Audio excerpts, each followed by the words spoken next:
का टाइम आता है तो अच्छा है। कोई अगर तुमको हंसता है तो अच्छा है, हंसेगा नहीं तो तू कुछ करेगा थोड़ी है ना। इतिहास तो उसी ने रचा है जिस पर जग हंसा है। इतिहास कौन रचा है? जिस पर जग हंसा है। अगर तुम पे हंसेगा नहीं तो तू कुछ करेगा ही नहीं, क्या कुछ कहता ही नहीं, लोग हंसता ही नहीं, तो इसका मतलब हम ठीक ठाक है। क्या करने की जरूरत?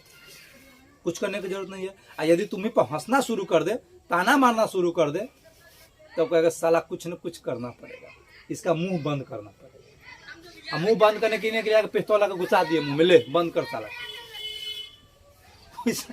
वो मुंह के नहीं, समय के साथ जिस चीज के लिए तुमको ताना मिल रहा है, जिस चीज के लिए तुमको ताना दिया जा रहा है, जिस चीज के लिए तुमको गाली दिया जा रहा है, वही कर करके उसमें निपुण होकर के किसी का मुंह बंद कीजिए। ठीक है? जैसे हमको ताना मारता है घर के लोग, बाहर के लोग, सभी जगह के लोग, तो ऐसा कीजिए कि नौकरी पा लीजिए। नौकरी पा लीजिएगा, सामने वाला के मुंह ऑटोमेटिक क्या हो जाएगा?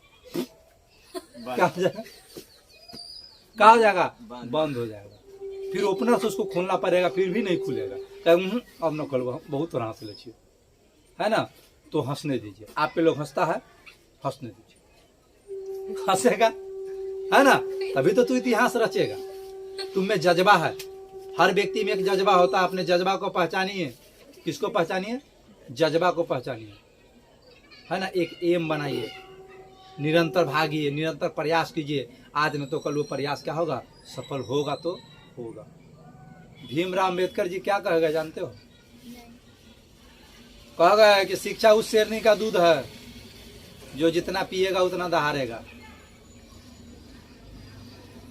शिक्षा उस शेरनी का दूध है जो जितना पिएगा उतना दहाड़ेगा। इसलिए शिक्षा का दूध कस के पीजिए और कस के दहाड़िए। ठीक है?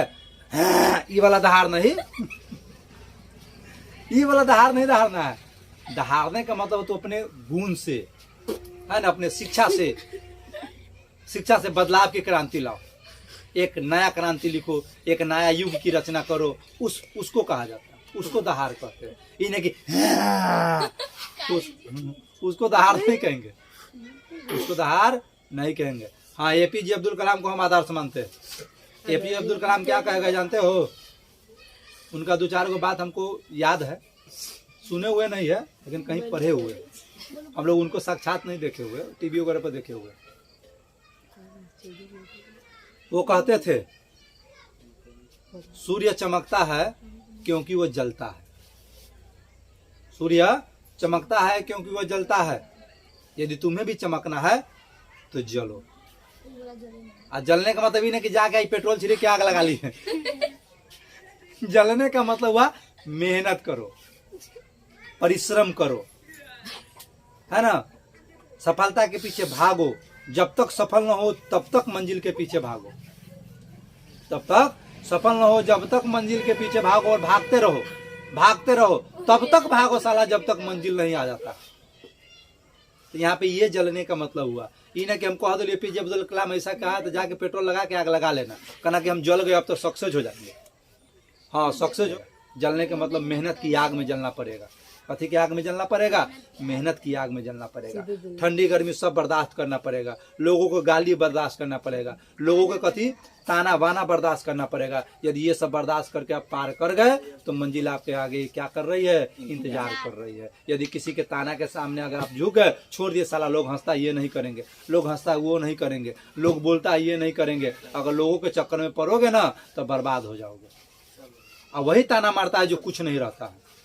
और जो सफलता के सीढ़ी पर बैठा हुआ है ना, कभी तुमको ताना नहीं मारेगा, वो तुमको उकसाएगा, बढ़ो बढ़ो, तुम भी मंजिल तक आओ। आज जो कुछ नहीं है ना समाज में, वही ताना मारने का काम करेगा। अपने तो है पल जाना पीने जाता तो लोटा केनियो फेंक देता है ना। फिर फोन करके कहता रे बउआ छे आ ना पंचुआ करेला पानी गिर गलक तू लेके जाएगा, वो आदमी हंसेगा तुम, है ना। तब बउआ गलक पानी लेके लाओ बाबू केनी छा, तो बाबू के लिए नीचे रे उन्हीं रख देना, देख लेबे हमरा, तो नहीं रख देता झाड़ी में, तो झाड़ी में जाता है, वो पंचुआ करता है। वैसे न व्यक्ति हंसेगा, है ना। इसलिए लोगों को बातों को नजरअंदाज कीजिए, मंजिल के पीछे भागिए। मंजिल आपका क्या कर रही है? इंतजार कर रही है। ठीक है? इसलिए मेहनत की तपस्या कीजिए।